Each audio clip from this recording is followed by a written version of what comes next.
الحمد لله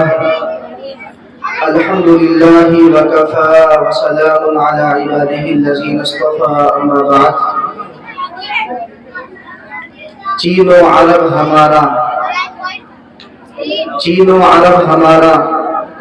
ہندوستان ہمارا چین و عرب ہمارا ہندوستان ہمارا ہندی ہے ہم وطن ہے سارا جہاں ہمارا توحید کی امانت سینوں میں ہے ہمارے توحید کی امانت سینوں میں ہے ہمارے آسان نہیں ہے مٹانا نام و نشان ہمارا مغرب کی وادیوں میں گرجی ازاں ہماری مغرب کی وادیوں میں گرجی ازاں ہماری تھمتا نہ تھا کسی سے سیل روا ہمارا۔ محترم بزرگوں، ابھی ہمارے ملک ہندوستان میں چند مہینوں پہلے جشن آزادی منایا گیا 15 اگست کے موقع پر، اور پھر منٹوں گھنٹوں اور دن اور مہینوں کی شکل میں وہ ٹائم گزر گیا، اور آج ہم اپنے مدرسے میں بڑے ہی تزک و احتشام کے ساتھ یوم جمہوریہ کی پروقار تقریب انجام دے رہے ہیں۔ ہم آزادی کا تہوار مناتے ہیں، یوم جمہوریہ تقریب منعقد کرتے ہیں، لیکن ہم نہیں جانتے کہ آزادی کسے کہتے ہیں۔ ہم کو آزادی کا پتہ نہیں ہے، آزادی کا مفہوم کیا ہے، آزادی کیا ہوتی ہے، یہ اس قیدی سے معلوم کر سکتے ہیں کہ جس کے اٹھنے پر پہرا ہو، جس کے بیٹھنے پر پہرا ہو، جس کے چلنے پھرنے سونے جاگنے حتیٰ کہ اس کی سانسوں پر پہرا دے دیا گیا ہو، وہ جانتے ہیں کہ آزادی کی حیثیت کیا ہے، آزادی کتنی بڑی نعمت ہے۔ ایک پرندہ فضا میں اڑ رہا ہے، اس کو کیا پتا آزادی کس کو کہتے ہیں؟ آزادی کا مفہوم اگر معلوم کرنا ہو تو اس پرندے سے معلوم کرو کہ جس کو مہینوں اور سالوں پنجرے کے اندر بند رکھا گیا اور پھر اس کو آزاد کیا گیا، اس سے معلوم کر سکتے ہیں کہ آزادی کس شے کا نام ہے۔ میرے عزیز دوستوں اور بزرگوں، ہمارے ملک ہندوستان کے اوپر انگریز نے دھوکے سے، عیاری اور مکاری سے قبضہ جمایا، اور مسلمانوں کے لیے اور ہندوستانیوں کے لیے سانس لینا مشکل ترین کر دیا۔ ہمارے بزرگوں نے اس ہندوستان کی آزادی کے اندر جب انگریز کی قوت، اس کی طاقت اور اس کے اختیارات کا مشاہدہ کیا اور اس کے نتائج کو بھاپا، تو 1705 عیسوی میں انگریز کے خلاف عالم جہاد اور تحریک آزادی کی ابتدا کر دی۔ میرے بھائیوں اور دوستوں، ہم مسلمانوں کی تاریخ ہم بھول گئے، حالانکہ اگر ہم اپنے بڑوں کی، اپنے اکابر کی تاریخ کو اٹھا کر دیکھیں تو ہمارے بڑوں کی زندگی میں صرف شجاعت، بہادری، جوابردی اور ہمت اور صبر اور قربانی اور ان کا بہتا ہوا خون، ان کی بچھی ہوئی لاشیں اور درختوں سے لٹکی ہوئی لاشیں اور کڑھائیوں میں جلتے ہوئے علماء کے مبارک اجساد نظر آئیں گے۔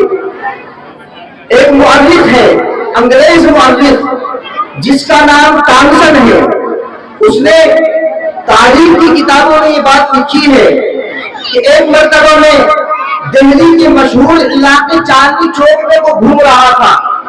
کہ یہاں کے حالات کیا ہے، تو وہ لکھتا ہے کہ اچانک اس کو ایسے بو نظر آئی کہ جیسے انسانوں کو جلایا جا رہا ہو۔ چنانچہ میں اس جگہ کی تلاش میں گیا کہ جہاں سے وہ بدبو پھوٹ رہی تھی، تو جب میں وہاں پر گیا تو دیکھا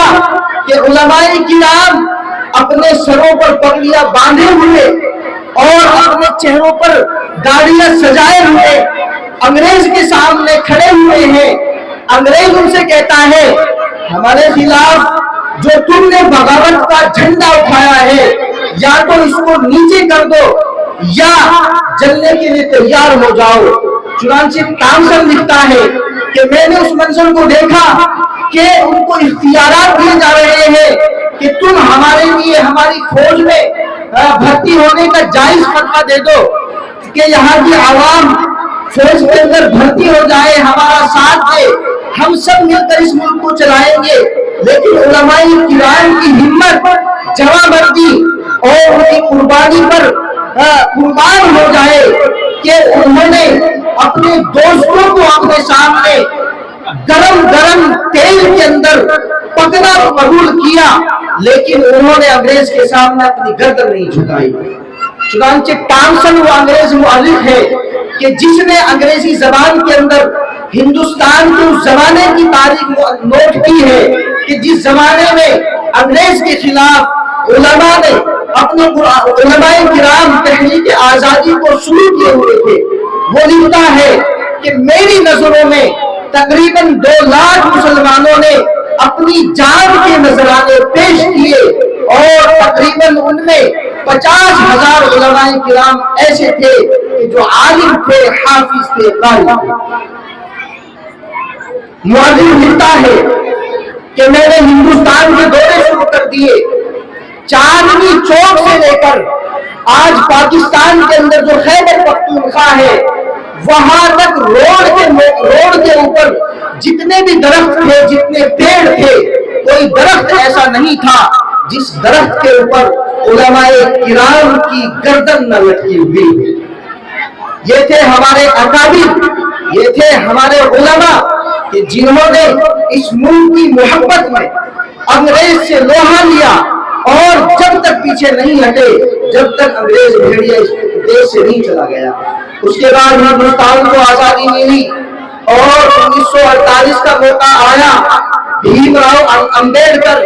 اور ہمارے بہت سے علماء کرام نے مل جل کر یہاں کے قانون کو مدون کیا، اس کو تدوین کیا، اس کو ایک جگہ جمع کیا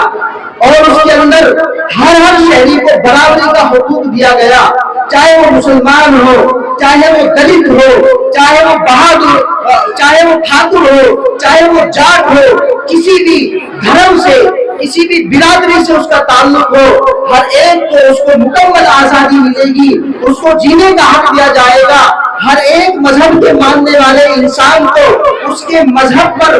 جینے کا مکمل حق دیا جائے گا۔ اس ملک کے اندر گرجا بھی